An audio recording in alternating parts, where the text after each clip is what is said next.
Government and corporations love to control. The brand now is leaning into technology to spy on the customer to effectively and potentially punish them if they're buying products and reselling it on the secondary market. And I'm seeing more and more brands bring these camp snap cameras on set behind the scenes to events. It allows you to capture the moment, but still be present because there's no screen. There's just a lens. You see what you're capturing. What's intelligent that Medicube did is they allowed their audience or forced their audience to be able to create reaction rights off the video so that it looks like they're secretly finding the device that these people are using. It went crazy viral. The stuffed animal that was $14.99 was like instantly sold out at Ikea. IKEA makes people feel safe. IKEA makes people feel included. Welcome. Beautiful things for a home furnishing company. Kim Kardashian loves this energy drink organically and starts drinking it in 2023 and is giving the brand unsolicited feedback. It's a direct-to-consumer brand, and it looks very like gym bro-y, tech bro. It feels more geared to men. The Gredes have scaled. They've created the infrastructure in the same way that LVMH did with like partnerships, with branding, with distribution, with reach for brands that are social first brands. And what's interesting is like Helsa can kind of be like the totem or the Veronica Beard for this conglomerate. That just raises the question of social first. Like, do they have to have celebrities to be successful? Rimowa taps Nicholas Braun in their new campaign starring their backpacks. It's that three-dimensional, four-dimensional aspect of communicating creativity. It's not just a graphic. It is something that's deeper, that speaks across spectrums and across markets. What a brand, what a brand, what a brand, what a mighty good brand. Say it again now. What a brand, what a brand, what a brand, what a mighty good brand. Welcome back to the world's #1 branding podcast with Camille Moore and Philip Millar. Damn straight. I'm so excited to be back for another week. So this is our last Sunday for a while of us recording at our home studio. And in this setup, because we are redoing the studio, we're going to come back to with a new setup, new colors, and maybe even some new branding, new name. Maybe even a new name. Super excited. Because the name of the game is good dialogue. We don't have to agree. We have different opinions. We want to hit the business of branding hard so you guys can learn and grow with us. As like a really quick point on that, we consume a lot of content. And there's an abundance of content online of two friends that only agree. We're not exposing ourselves to differing opinions any longer. It's just like echo chambers of the same perspective. So that's our goal and how we want to change it every week. In order to learn, you don't need dogma, you need dialogue. And you need dialogue from people who are as smart or smarter than you, who have a different opinion than you. And then you can disagree and test your conclusions and grow from that. That is the key to useful content. And we will commit to providing you dialogue that is controversial, but speaks to the matter at hand. True that. Well, let us start off with, we've got a crazy headline with LVMH and AI, and you actually found it. So let's break it down. Lead us in with it, Philip. As a military individual, I'm always kind of questioning what is really going on. And LVMH created a consortium called, with a bunch of others, called the Aura Blockchain Consortium. And it was established as a nonprofit by luxury groups LVMH, OTB, Prada Group, and Cartier as part of Richemont. And it was created under the auspices of like, hey, we're going to have brand transparency. We want to have more visibility on what's going on, traceability, brand integrity. When I did a bit of research on it, it looks to me like active surveillance on what people are doing with their products to try to slow down the resale market. So let's dial it back. So LVMH launches a blockchain-based brand With other luxury houses. with a bunch of other luxury houses, but that are all under like the Richemont roof. And the idea of the blockchain is that when you make a purchase at a maison, like at a reputable house that sells the product's VIN number, like the license number that's given on the product, is protected by a blockchain. So that if you ever need to verify later, or if you see the product end up on the RealReal, Vestair, eBay, Depop, whatever, you can see who was the original buyer.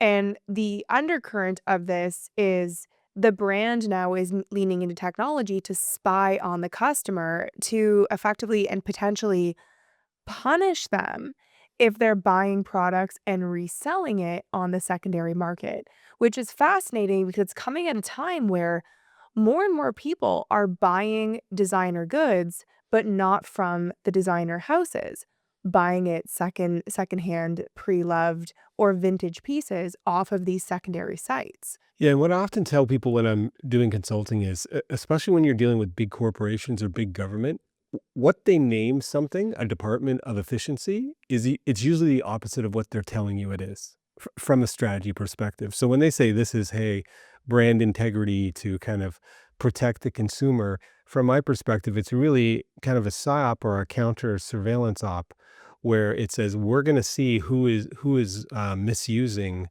our product to make a profit, because they want to make a profit for long term by creating scarcity, and they have price threatening. There has been an upsurge in this resale market where people go in, work to buy it at the one price, and then can sell it for 20 to 50% more the next day. Right? They don't want to see that margin go away. And so with a blockchain, they can now trace who originally bought it. And I anticipate at some point, if you want to sell one of their expensive goods, you probably need to register it with the new buyer from you, even if it's a resale. Because what blockchain does is tell you every time possession changes all the way down, so you can track where it's going. And you do that with high value assets in other industries. So under the auspices of protecting brand integrity, they're also cutting off the ability, or they will be able to cut off the ability of people to buy at the store resale, because when you come in, they'll be able to see that you sold it and made money off of it. I don't think that's why Louis Vuitton is doing it. I think this is a really interesting headline. There's space for this to grow into something where it can evolve from where the brand is now, but this isn't the current playbook. And it's interesting when you actually analyze headlines that have come up the last few years, especially Cartier and the Love bracelet. They've had to stop. Cartier can no longer verify if a Cartier Love bracelet is from a Cartier store because the fakes are one for one. It's gold and it's diamonds. If you go to a jeweler and they pour in a mold, that you can one for one replicate the product. That's very different than going to Canal Street and buying a fake Louis Vuitton bag. The quality of goods, in theory, are not the same. So from a Cartier standpoint, it's when, as a jewelry house, your whole goal is to create value in your products so that your brand maintains value over 20, 30, 40, 50, 60 years. So that when you're looking at a $12,000 bracelet, you're seeing it as an investment because it's going to be a classic piece, an heirloom that you want to pass on for time. It becomes a problem for that discerning customer when they go into a Cartier store, they buy it at a price point that doesn't reflect the raw goods because you're buying from a brand, and 6 years passes and you can no longer verify if that's a real purchase. And that's a problem. So this idea of like the blockchain being tied to, before you jump in, because I'm dying for your perspective. So the LVMH universe, a lot of their products are not based on that absolute scarcity model like Hermes is. And what a lot of people get wrong with Hermes is that they think that, so Hermes operates in this model that appears to be similar to top-end cars, in that they make you purchase so many other things to build up your profile so that you can, with hope, one day buy one of the top coveted colors and styles. So a lot of people don't know this. You can't go into an Hermes store and just buy like a black Birkin 35. You can't. Like, so number one, you can't even go into an Hermes store and buy a bag. You have to have a bag appointment. So in order to purchase a bag with Hermes, you have to have a bag appointment. Then what you get within the bag appointment is not the best colors. You might be offered a lime green and a purple, and you basically have to purchase all of these things so that one day you were offered, the proverbial. Yeah, it's like Ferrari. It's like Ferrari. Yeah. Yes, You can't buy the best Ferrari. You have to buy a bunch of Ferraris to to qualify. get the best one. But what people get wrong is it's not that they're qualifying on spend because there's a lot of people with money. It's that they're qualifying on, can we trust you? Because Hermes doesn't want to flood the market with their products because they operate on a scarcity model like Rolex. They only do so many of each every single year. And that's why Hermes has maintained value more stable than gold, because there's a constant demand and they limit supply. And the way that they maintain supply is by who they give it to. So the blockchain model is intelligent because Hermes's only concern is, if I'm selling you a bubblegum pink Mini Kelly, you can't turn around and sell that because there's arbitrage on the market. But what's interesting with LVMH is that same level of arbitrage exists, but not at the same level. So I'm wondering if why they're introducing this blockchain is one, to either do that strategy, or two, for more of the Cartier example that I gave. What I noticed when I dug deep, kind of my old lawyer brain, is they introduced a new terms of service in August 2025 to explicitly state that they reserve the right to reject any order if they suspect resale activity or non-personal use, and that's LVMH. So they put that in the terms of service. And if you guys have any examples of being denied a sale where you used to, let us know. But this is where I think, getting into that second order, third order thinking, they now have this AI agent that works kind of under this Aura consortium that scans the internet for any listing of their products. And if you want to list it and say it's original, generally you have to put this number on there. And so that allows them to cross-reference it, flag it, and then when your customer profile is opened up, it'll say, hey, you've had 3 of our stuff, of our products online, or things you have bought have been online. So to me, I understand that it's not the Hermes model necessarily. These groups are giant corporations. They just care about profit, not long-term brand.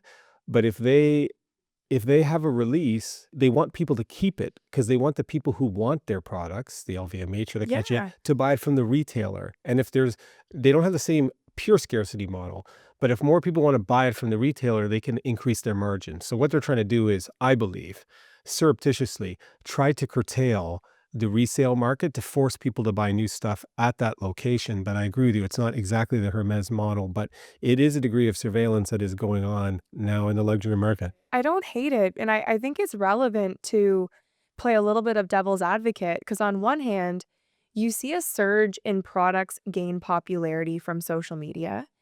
And if I want to go and purchase a bag and I go on an eBay or a Real or a Best Air, I would love to know that that's a genuinely real product. Well, Real isn't that profitable because they go out of their way to verify and have a guarantee that it's real. For sure. And Right. I'm not saying you're not wrong, but even from an eBay, or like if I go to a local like consignment store, because even when we were in Japan, I had people message me and be like, watch out, even though everyone says Japan is #1, a one-off example of someone calling their sales associate at Hermes and they read off the number and it wasn't legit. So I mean, who knows if that's true or if that's not true. But my point is that I don't hate that, because if you're someone that's going to purchase a bag at a secondary market, it's nice to know that. To your point on if you have 3 bags on the market, I do think discretion is relevant, because if you're someone that's standing in line to buy the hottest new bag and you're constantly turning around and selling it for arbitrage on a secondary market,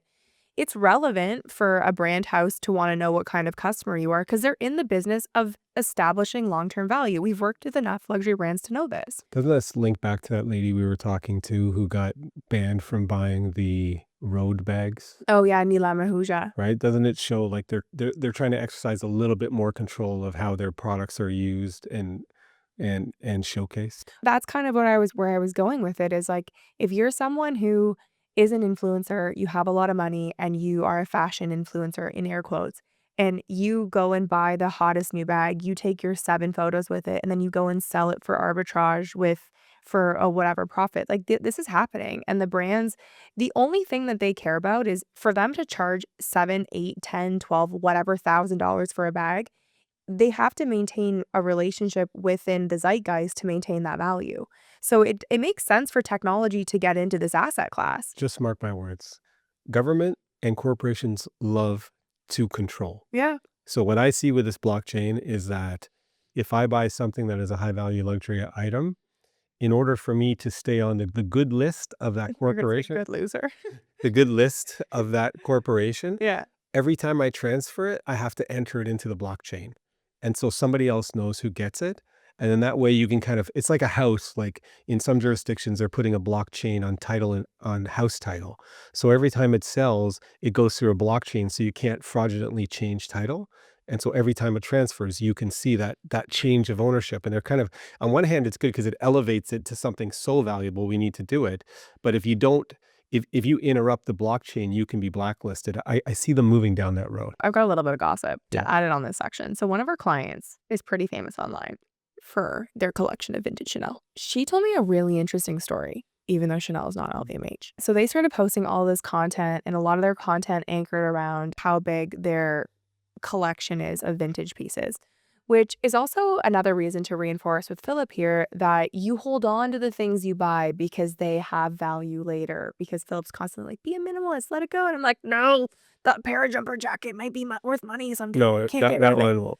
Well, all my Coach bags that I bought when I was like a young gun out of the gate when I was working at McDonald's, they'd be worth money right now if I held on to them. So bite your tongue.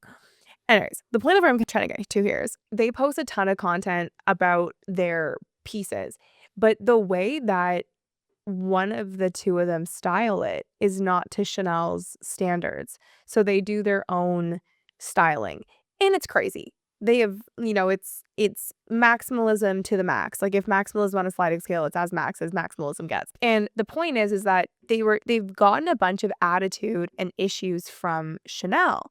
And apparently, I don't want to misquote it, so don't take but the gist of what's truthful is that the brand ran their entire purchase history because they wanted to do a cease and desist, assuming that the products were fake. And they didn't. They pulled the purchase history, and it goes back like 40, 50 years, and they purchased everything from a sales associate. And one of the things that my client said is always buy the product from the store. Because if they didn't have that purchase record, that everything was purchased from the store, they would be in a very different position with the brand. And I thought that was a really interesting insight in that the brand, if you are on the potential bad side, they are pulling your purchase history to see if you're a legitimate customer. And that to me was just an insight for where this is going, is that the brand clearly wants more control over who's their customer in a social first world that's moving into this Nila Mahuja space of like who's right and who's got the voice. Do you think it's okay for brands to start acting like cartels? No. And control it? But I also think that they play by their own rules. They're luxury. Yeah, it's a push and pull. Like it's also what creates it. Like they're so mean to you that you want to be liked by them. And you know what? That's a strategy. It doesn't take a lot for people to realize that there's arbitrage. If they buy it on day one it's launched, that they can double it. You know what I also must say too? When we were in Paris, all those stores, they were way nicer in Paris. The Hermes store, there was like, hello, welcome. They were talking to you. They let us take photos and videos. Same with Dior. I cannot say that same thing in North American boutiques. It's like they're like, we have to try harder because we're not where we're from right now. Yeah. Anyhow, interesting aside. The French aren't known for their politeness in general. They were quite nice at the store, I must say. But anyways, okay, so I want to talk next about the Camp Snap camera. So brands, this is an interesting insight because we've been seeing a ton of celebrities use this Camp Snap camera, and it actually got like even more recognition at the USA win for hockey, their win for gold. I will leave that there as a Canadian. So the Tkachuk brothers brought the video camera like on the ice and they were recording it. And we've seen a ton of celebrities use it. So Selena Gomez, Taylor Swift, among like many others.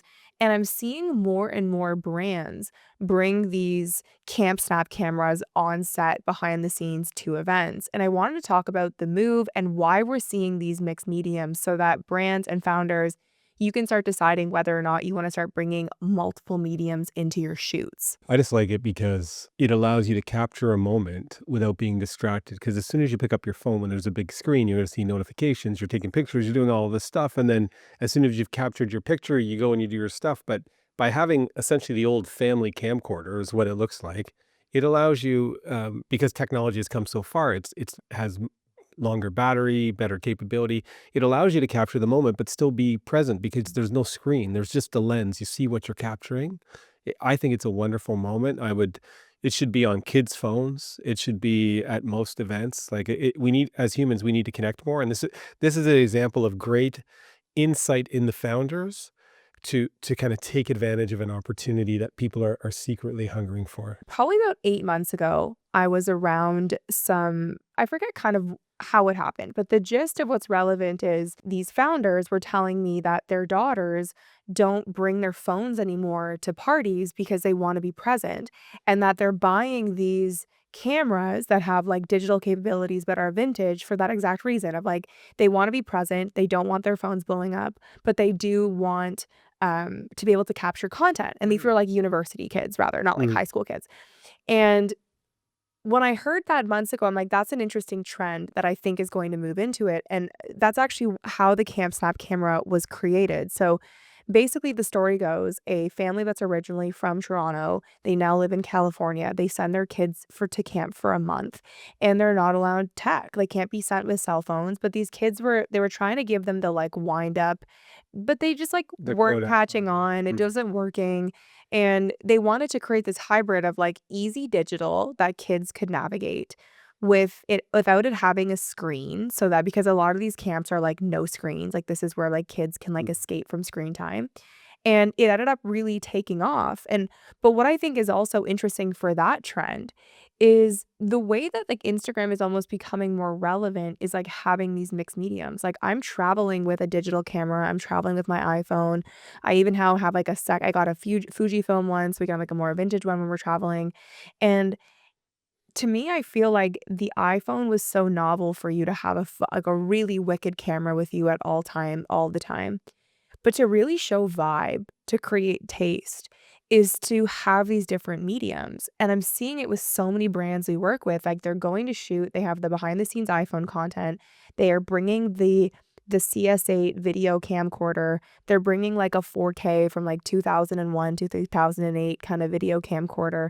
And then they also have like a Canon digital, and it's so that they can use this different footage for different mediums and different use types. And it's really working on socials because it creates a vibe. I just like it because I find phone footage is often shallower. Yeah. There's something about how you hold it up. There's something about the kind of temporariness of it. You're not really committed to it because it's so easy. You're just pulling it up, you're pulling it up. Whereas when you have this camcorder, you almost feel more like a cameraman or a camera person. He's capturing something. So there's more focus, there's more presence on what's going on. And it gets rid of the selfie addiction, which is the worst thing about the phone, is people looking at themselves all the time and taking these pictures where they smile. Like, if you get that away from kids, so they're focusing on the outside world rather than taking pictures of themselves all the time, I think it's a very healthy thing for adults and kids. Well, I'm totally a victim of it too, right? When you have your iPhone and you're taking a photo, you take way more content than you need. But two, you over obsess over the photo that was taken. Whereas when Oh you my God, live I in something, oh, I know you know. I mean, if only, we could take a little course. Because you look bad online with all the pictures they take of you. She's I- always telling me the pictures aren't good enough. I'm like, you're beautiful, it's good enough. let's literally move my on." eyes are closed. Yeah, But my point to this is when you look back at like your parents' photo albums or like yours, you can relate to this. You thanks. you got the shot that you got. Yeah. And like it was a great photo because it was in the moment. And that's what I saw when I saw Chuck like around the ice with the CSA cameras. Like, he's not obsessed with like watching the preview as he's rolling the ice. He's taking it out, he's shooting it, he's turning it off, he's handing it to someone Yeah. who's present. Like, it's a vibe. It's capturing the reality of the moment Agreed. as opposed to the curated. Good on those people for creating that. I know, I love that story. I would invest in that company right now. I love them. Well, you know And what? send your kids to camp without screens. I know, I love that. But you know what? That was a really side take because we're promoting this all the way. There's actually a bunch of really negative reviews of it online. Mm-hmm. One, they put the SD card slot, like you have to literally unscrew the bottom, and it doesn't come with a little screw, like screwdriver, like almost like a watch screw. Mm-hmm. And if you take off the bottom, like you take off the screw, like if you lose the screw, like you're legit like screwed because because I have to show you the video afterwards, like how it's constructed. And then the other So that's a design element that can be the improved, yeah. Well, the other thing too is that it's kind of designed to be like the Super 8 camera, but you can tell that they rushed the technology of it. Like, it's not quite a Super 8 camera. So my point is, brilliant concept, amazing marketing, has really caught on, definitely has space to improve further. But at the price point of how affordable it is, a great thing for you to add on for your brand for some social content. amazing. Cool. All right. So I want to talk about Medicube seating because I did a swipe through on it this week and I was shocked that Vogue Business did an amazing breakdown of Medicube. And they talked about how effectively, like, Kylie Jenner posting last year to her 57 million followers on TikTok is one of the reasons why they're in 1,400 Ultas. They have 22 million sales on Prime Day alone, and they're now valued as a $1.1 billion brand. And it was a very thoughtful and well done article, but they missed the core strategy of why Medicube has become a leading beauty brand. And it's that they, one, paid for celebrities. They paid for all of the celebrities. Like, they had Kylie, they had all of Kylie's friends, they had Kendall, they had Chloe, they had Haley, they had Tati, they had Alex. Like, you could literally, the point is that they paid big bucks to get celebrities to post the content. But what they did that was intelligent, that furthered their investment, is they got the usage rights to the content so that they could deploy their affiliate army of over 34,000 women and men that are into beauty to create reaction videos. So you have a fleeting moment of Alex using it in her story, right? Like, she uses it for 3 story frames, how much she loves the product. And a lot of brands think that that's enough. Oh my goodness, we're going to get the Alex Earl effect. She posted 3 stories. Let's buckle up and wait to be sold out. And those 3 stories cost $600,000. So that's our entire budget. Let's hope it works. What's intelligent that Medicube did is they allowed their audience, or forced their audience, to be able to create reaction rights off the video so that it looks like they're secretly finding the device that these people are using. This is brilliant. I'm not sure. I didn't research this piece, but it reminds me of our one client who saw their product uh, in the background of a Kardashian. Yeah. Right? And wanted to repost it and pay affiliates to repost it. But legal said you can't do that. They're very litigious. But this is brilliant because what you do is you go to the influencers in order for them to say that they're working with your brand. You make them sign a terms of service that says it's okay for that to happen. And you have just force multiplied your reach and impact by then putting an army to repurpose all those things. It's actually really good corporate strategy. Well, that was the core difference, Yeah. is that it wasn't someone organically using it and it being accidentally in the shot. It was part of the negotiation for working with that creator. But outside of it being Well, you know what I brilliant, might put on a terms of service, and if you guys have products, if anybody buys from you online, just anybody buys online, just kind of put in the small print, if ever you feature this product in a social media post, you waive the right to claim interest over it. So you know what I mean? You can kind of put it in your terms of service. If I buy something and I put it on my online portal, it can now be reshared. It'd be an interesting angle. I don't know though, because you did research on the California laws, and I don't know if that's the case. Because it wasn't in a contract when you purchase it. So let's say, like, if I buy something off of Instagram that I really like that's expensive, and then it's in the background of my social media, you know, what I would just say when I'm the company that's selling it to me, when I click terms of service, in the agreement, it would say, if I post that and it's anywhere in my background, other people can use it to show that I'm using it. So that is a way to get around it. I hadn't thought about it. It'd be interesting. But that celebrity didn't purchase it. She No. was seated at Yeah, I the know. But I'm just saying, like, in order to give you the opportunity, if somebody does buy one of your products who's famous and it's in the background, they post it, they would have clicked I accept the terms, and then you could get around that. Sure. Yeah. Consult your own legal advisor, but that could be very good. But what I think is more relevant about this is 2 things. One is there is a usefulness for a big celebrity name using and touching your product.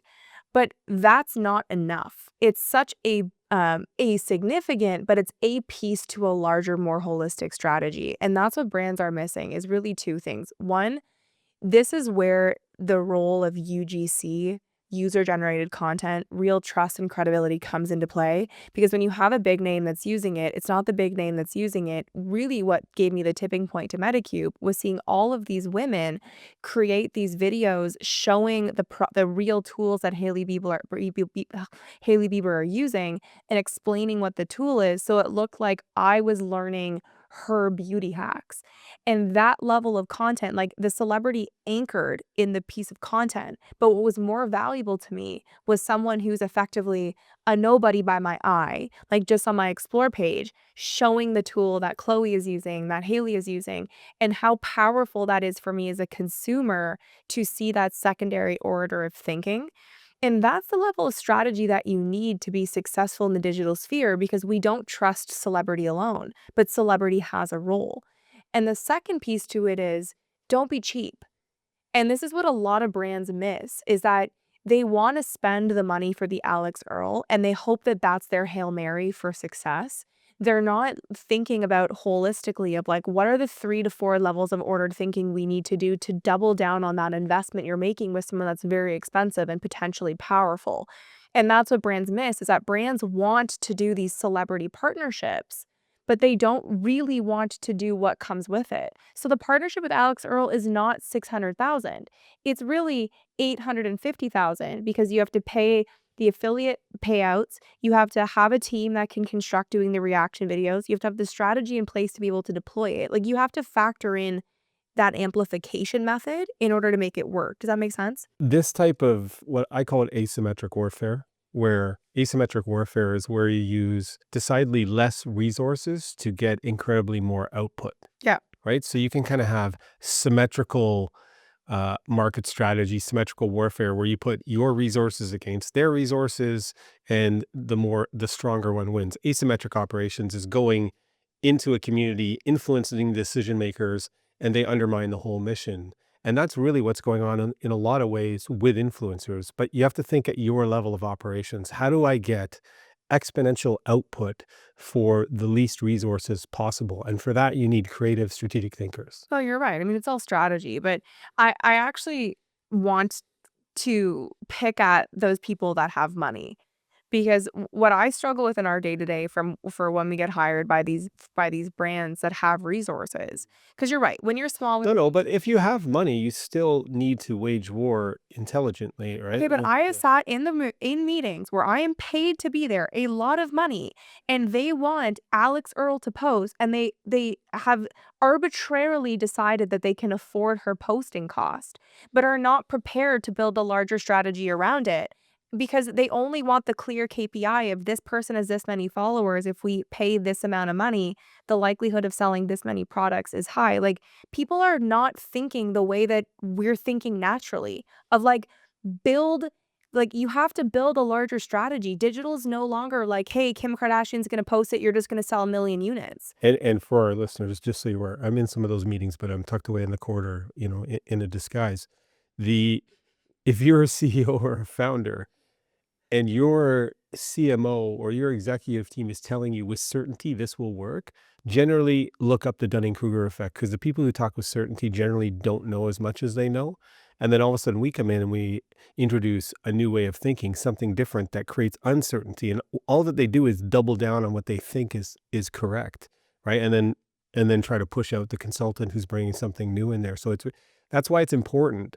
I think one of the best roles we do is when we're brought into red team, a brand strategy or a plan they're trying to launch. It's because they're in this bubble of people saying, this is amazing, it's going to work, let's spend more money. And then all of a sudden bring in some people who can actually attack it at every level and say, it's not going to work, that the resources there aren't going to get your best impact. And Nobody wants to do anything that requires not only risk, but also have to invest in the infrastructure to do it. Like, they want an idea and they just want to hit green button, let's go. But what Medicube built that's worth analyzing is they understood that they have to have a top of funnel person that can amplify their product, but they built the infrastructure in order to which amplify those posts to ensure they get every dollar's worth of the people that they're paying. And that's what's complicated, is you need to realize that what makes these strategies work is infrastructure plus output plus budget in order to drive that entire ecosystem.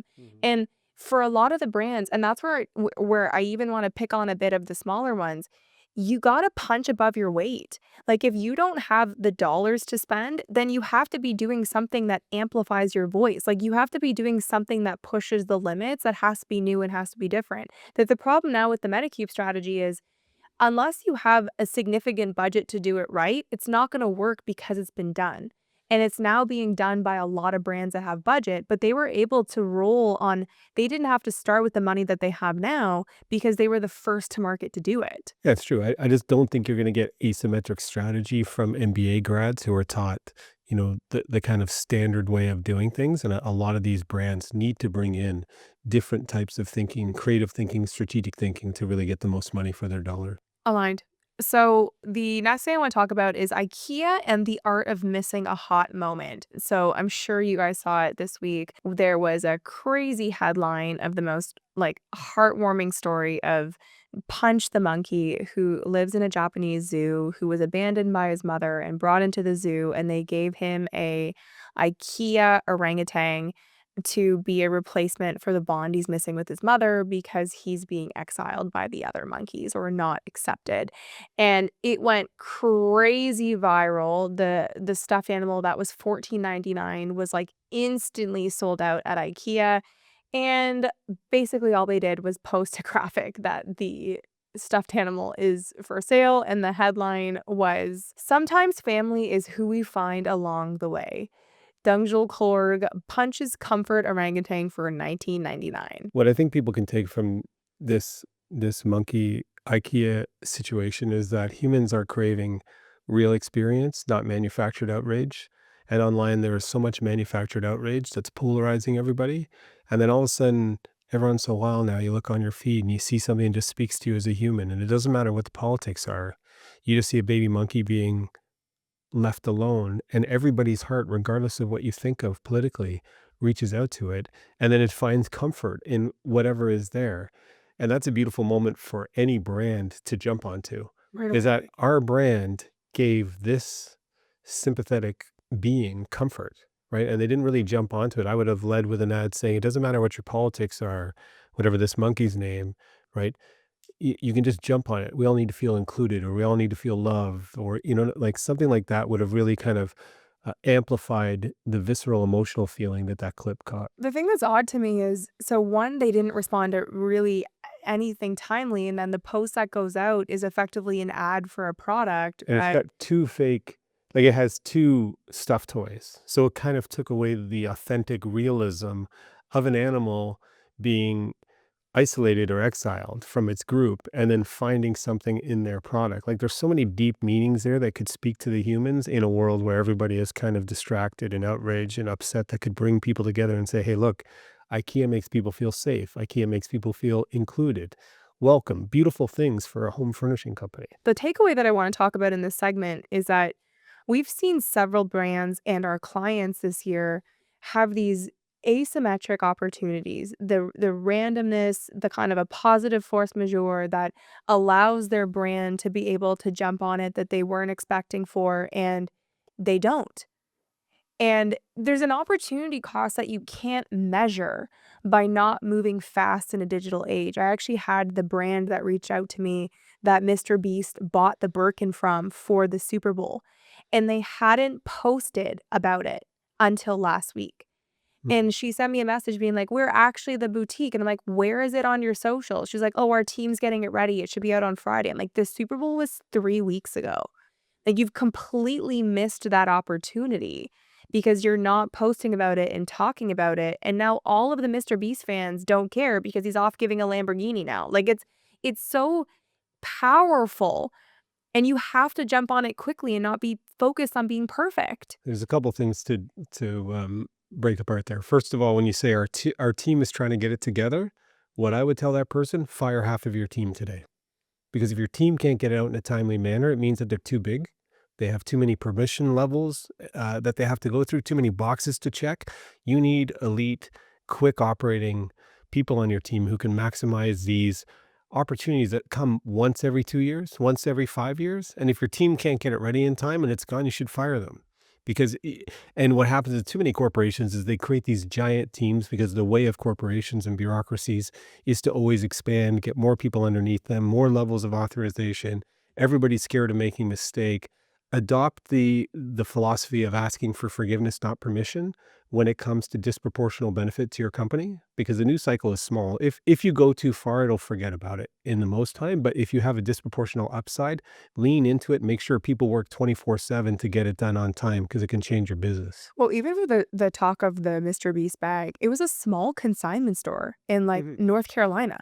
Like she probably is hiring a local social team that like needed to have proper deadlines, and like how much she could have like lost. Like, we'll never know because Well, it's that's not where measurable. sorry, that's where you say the founder has to be involved in their own brand. It's your store as a founder. Get a camera, put it up and get it out there. Don't worry about it being perfect, but waiting for it to be perfect is the perfect example of an 80% plan on time is way more valuable than a 100% plan too late. Well, that's the whole thing with IKEA of like to what you're saying, and to talk about the last segment in Medicube and that client. IKEA had put their heads together and it was like, look, they obviously sold out right away, so they had no inventory. But maybe we put the product on pre-order. For every product that's purchased on pre-order, $1, $5, whatever, is gonna go to X. Wildlife refuge to protect the habitat of these monkeys. Like Yeah. that's a triple win because one, you're not like promoting kind of the caging of animals, but you're promoting the well-being of the animals in the wild in their natural territory. It's got that's a great idea by you. But, like, even that angle, there's no potentiality for lawsuit because initially my brain was like, maybe the Tokyo or the Japanese zoo that he's a part that Punch is at may not have agreed and blah, blah, blah. So then go a different direction. Go what you're saying, like, to give it to habitat or decide to your point of, like, if they launched this right away and the Japanese zoo didn't agree to it, what's the downside? It's like, what, the Japanese zoo is gonna sue you because you're gonna give them an insane amount of money? Then also, this is another piece too. The internet loves a story. They love a side. Like if the news breaks that someone is suing someone for doing something that's good or like with good intention, it's really bad press and publicity for them. And then that was to go to that other client you're talking about on the Medicube thing. Like so the downside was so much smaller to the upside for what they could have received because even when we quantified what the famous Kardashian could have sued on, it was still like peanuts compared to the potentiality of dollars and awareness that is made. And that's the problem is that when you sit on your hands and you hem and haw and you don't know and you don't lean into taking risk, you lose these insane potential windfalls that could change your business. That's why, I love to be a student of organizational and human behavior. Whenever you're in a big organization and something has to happen fast that involves a risk, everybody in your chain of command is going to be risk adverse Yeah. because you get fired for making a mistake, right? And if it works, you don't necessarily get promoted. So this is where it comes down to the founder or the leader to have the courage to say, I recognize an opportunity and I'm going to bring my team and punch through that opportunity. But if you wait for all of your management levels to approve it, you're going to miss it. When you were talking about Ikea, which is a brilliant idea, reminds us when we were going to do some work for uh, an oil lobbyist group, and who was just saying, "Hey, our Canadian oil is clean, right? Canadian oil is okay." And we came up with the idea that they should take a percentage of it and buy up a portion of the rainforest, put it in a trust, and then from a brand perspective, Canadian oil would be the best on the planet. But they wouldn't do it because it was outside of what they were used to. Lastly, in your marketing teams, you might want to consider having something that we used to call a quick reaction force. So you have kind of your machine that produces annual plans, quarterly plans, but you should probably have somebody on your team who is responsible for looking every day at opportunities that could help your company, your brand. And when it's identified, have a protocol in place that says we're going to have something that can move very quickly to take advantage of it. Yeah. Well, I mean, even when I look at the IKEA posts that went out, they're getting ripped in the comments because people are like, why are you capitalizing off of selling more when you've such an opportunity to do more with this? So even to your point, it's like you should be able to move fast and to do things quickly. But even there, not only did they miss an opportunity, but then they like double screwed it up because even with what they put out is tone deaf to how people are feeling, to how emotional that experience is. So I feel like we've covered that. But talking about oil and gas, Kim Kardashian launches an energy drink called Update, and she's positioned as the co-founder. And it's interesting because no one has really dug into this online in the way that I expected. So let me give the stats and the facts. So Update is an energy drink company that's launched by Daniel Solomons in 2022, in June of 2022, with the Hess family.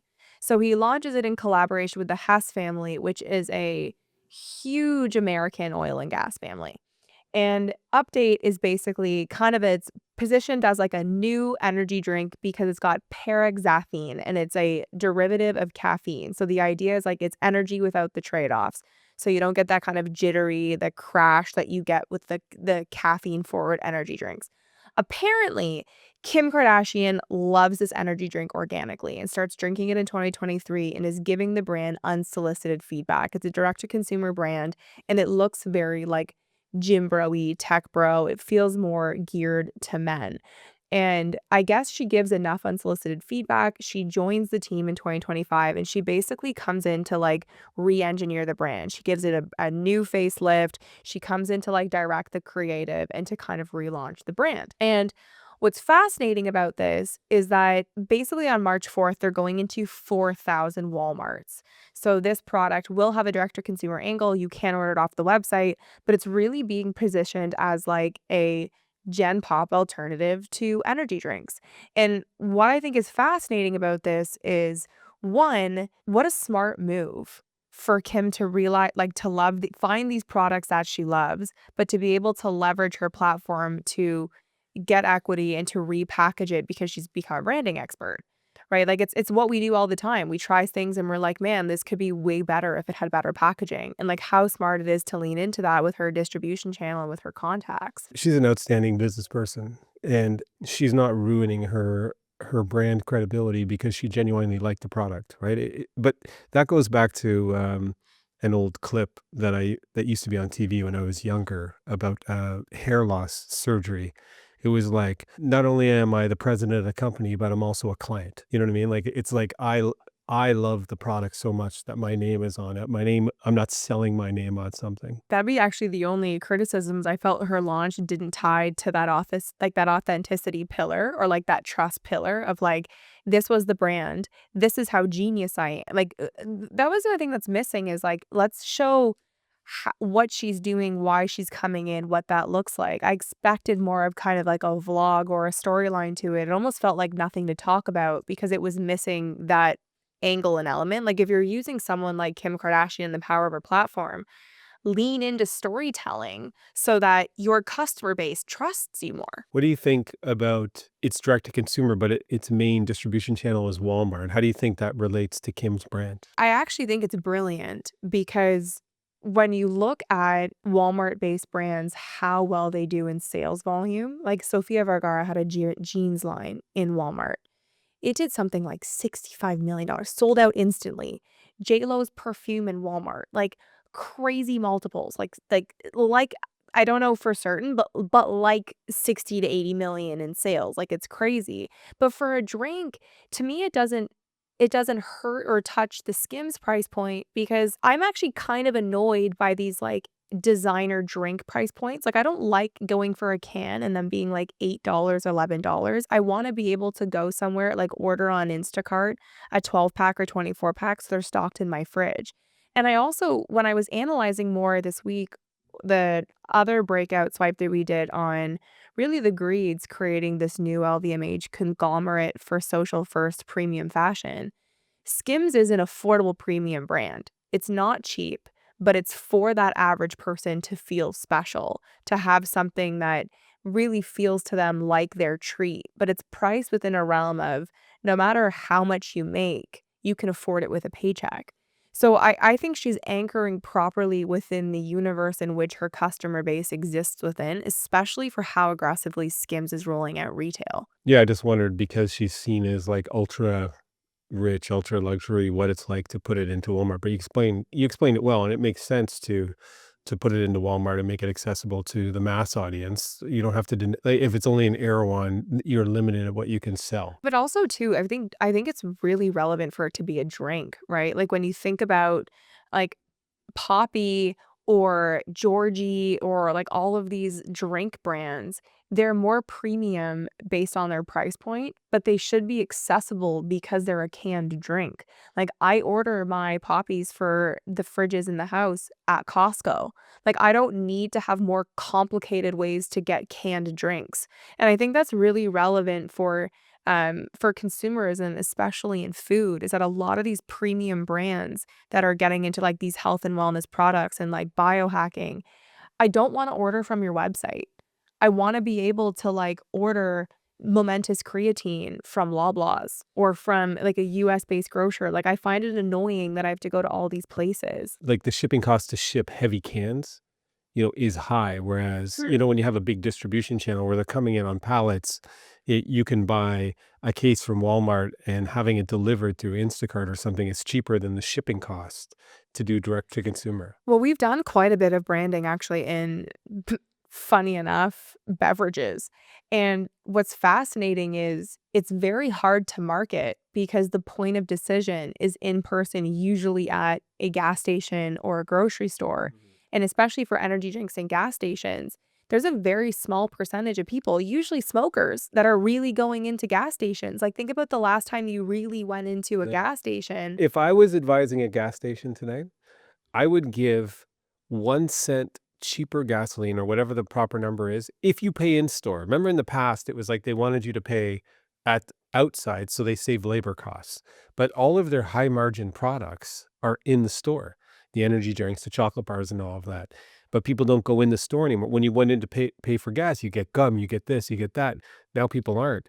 I wonder if you gave a discount of 1 cent a liter or a gallon if you went and paid inside. I bet you their sales would go through the roof. Well, I think it's also brilliant too because the visuals, like the way that she designed the cans, it looks very different from anything else that's in the gas station. And she really gets branding, like the packaging, the font, the color, like it is designed for like a car selfie in your center thing with like your Croc Birkin on the passenger seat, or Are you talking about the Walmart people right now? no, I'm talking about the Instagram photos. I'm not saying for the Walmart people. What I'm saying is, I don't mean to say I mean the Walmart market that doesn't no, have I their totally get what you're saying.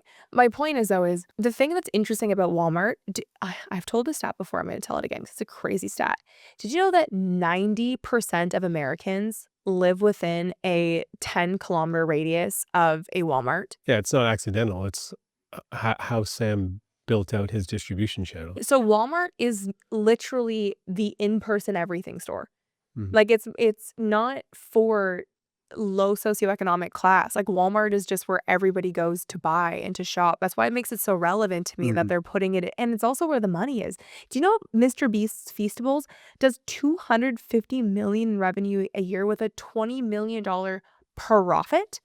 Because it's everywhere. Like you can just buy it at the store when you're like, well, hopping along and you go to the Walmart, you're stocking for the cottage, and then you see Kim Kardashian's like energy drink. You're like, I'll buy a case. And because you see it in real life, it's in-person discovery. Also, Walmart's online shopping through Instacart and all of that is actually very well done. It's very well done at They're doing the shopping competing. cart. They're competing with Costco, I think, in terms of Totally. great Walmarts. I want to talk about quickly, though, while I brought it up, the case study I did this week on the Gredes, because I think it's extremely fascinating and nobody has called it out yet.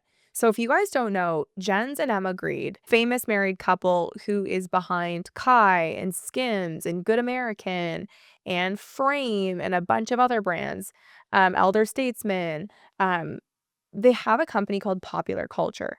And it's basically a conglomerate of brands. And the thing that's fascinating is for a lot of them, they were celebrity-backed brands. So Khloe Kardashian with Good American, Kylie with Kai, Kim with Skims, etc. And what's interesting about it is that what they've tapped into, what they figured out, and basically the headline that came through Lauren Sherman of Puck this week is that Helsa, who is Elsa Haas's line that's tied and launched with Revolve, might be shopping coming over to this conglomerate. And what that proves is that the Greeds have scaled. They've created the infrastructure in the same way that LVMH did, with like partnerships, with branding, with distribution, with reach for brands that are social first brands. So like they're this kind of social first but premium in market. And what's interesting is like Helsa can kind of be like the totem or the Veronica Beard for this conglomerate, where Helsa's, her jacket's anywhere from $500 to $2,000,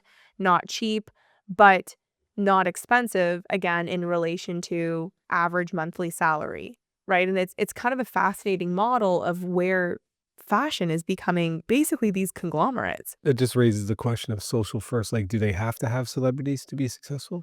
Well, no, because the brand that they kind of started with in 2012 is Frame, which was run by Jens Grede. But what's interesting about that is Frame is who did the partnership with the Ritz Paris, which is one of the reasons why I wanted to go to that hotel, because that collection sold out in 45 minutes. So it's not that it's about celebrity, it's that it's about social first relevance. 'Cause celebrity is obviously a big part of that because it comes with a distribution model, right? Like if Kim gets a percentage of equity in Skims and gets Michael Jordan style royalties whenever she posts on her page, because she gets paid for both. So she owns a part of the company, and then whenever she posts about Skims, she also gets like her fees for posting. It has completely amplified the brand to a different degree in a different level. So it's not about celebrity, it's about understanding a social first brand. To me, it's about understanding, kind of like from a boots on the ground perspective, what are the people on their phones actually responding and watching to? Yeah. Right. And not what's happening in a corporate boardroom or what they think should be happening, but figuring out what is actually interesting to people. Yeah, totally. But what's also fascinating too is the price point in which they sit in, right? So Skims can be anything from like $60 to $200. Good American is kind of the same. Kai is a bit more mid to like high premium. But and same with Frame, you can get $200 jeans, but they're not cheap, but they're like But it's doable. doable. You Yeah. know what and like I think that that's a really interesting takeaway is like they're trying to own this like cool girl and guy on the internet. Like this is what the dialed in people are buying. To me, it just is fascinating that someone conglomeratized social first fashion. That's fascinating. Let's keep tracking it. Okay, cool. So I want to talk quickly about this. Rimowa taps Nicholas Braun in their new campaign starring their backpack. So do you know who Nicholas Braun is? He is the son in Succession. The nephew, I mean, sorry. Yeah, Greg, he's the nephew. hilarious. Now. He was the best. Greg Hirsch, that was his name in the show, Greg. And what was interesting is Succession ended in 2023. They ended with 4 seasons. And what's fascinating is this Rimowa campaign is this like new backpack. It's like a hard shell backpack. And he's eating cereal in the backpack as if it's like almost like a makeshift desk.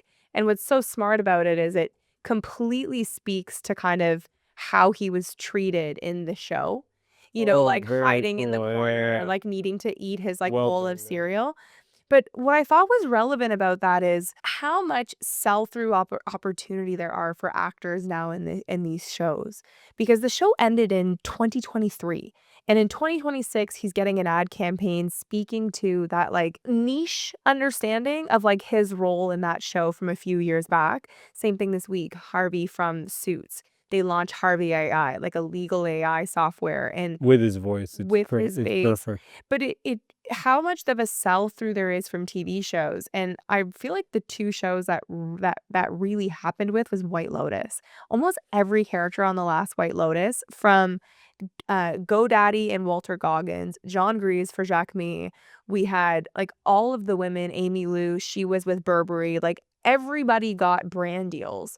So kind of this new idea is these relevant TV shows are the closest things we have to monoculture, and they end up getting like an insane amounts of brand deals to sell products by tying it to an emotion we all experience with the TV show. It's that 3-dimensional, 4-dimensional aspect of communicating creativity. It's not just a graphic. It is something that's deeper, that speaks across spectrums and across markets. Totally. The question that I have to ask though is like, where is this going?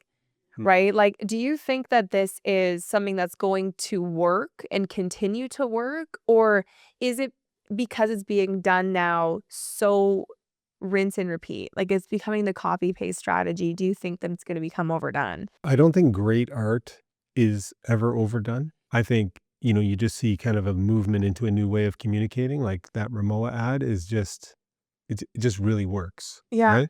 And as we said before, the difference between great art and blah art is 5%. It's pretty close. So you Yeah. really have to not just kind of on the surface of appearances mix 2 together. You actually have to really understand the context of why people like that and how it applies to the context of this. So Yeah. you need that kind of that really intellectual creativity to make it work. And that's just what artists are. They're higher up. The thing though that I find is complicated is, does this hurt actors for when they get these iconic brand roles and they're able to make brand deals off of the role that they played in those shows for their future acting career?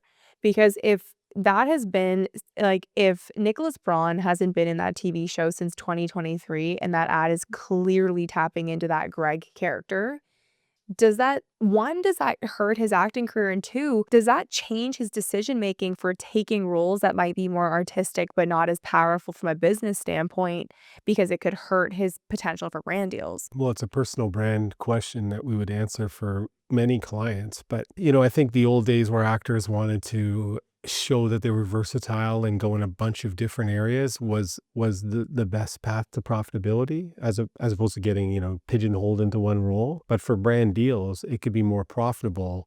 You can make more money off of a brand deal than a movie for some of these people, depending on what they're doing, right? So I think brands are going to be the power brokers of screen time in the future. Within the next 5 years, I think brand houses, big brands, are going to be the ones who are creating the most content. It's not going to be the Hollywood production studios. Well, I think that there's almost an incentive for movies to pay actors less because of how much sell-through they can get for brand deals. Because when you look at Heated Rivalry, that was a very low-budget film. But what they've secured in brand deals is insane. Like, even Milk Makeup taps the Heated Rivalry star to launch their eye concealer with. Like, they launched a product launch to a male consumer to sell products to more females because of how many females are watching Heated Rivalry. And it's brilliant because they understood the Gen Z audience, but those two guys in Heated Rivalry like,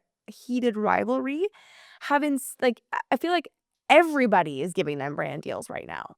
And how interesting that is for, like, the movie made them this much, but they've probably 20x'd it, if not more. Way more. I don't even know what the number would be. 8,000x'd it on brand deals? That's the power of authentic content, right? True that. But you're going to have some actors kind of trying to situate it ahead of the game by trying to make themselves more brand available before, you know what I mean? So you're going to see people trying too hard, but the things that work are authentic reflections of what the world is feeling and experiencing and desiring. And so it's a good omen for people who are committed to the art of performance. Well, everybody, it was lovely to have you guys back for another week of Art of the Brand.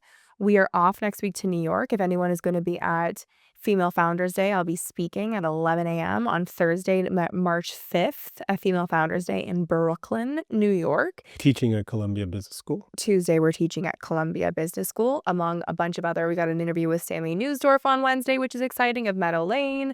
And we've got some other really exciting stuff next week. So if you're going to be there, send me a note or come up to me. Would love to meet you. And then we'll be seeing you recording from wherever our new home is going to be in LA for the next month and a half. So we will see you guys next week. Till then. Till then.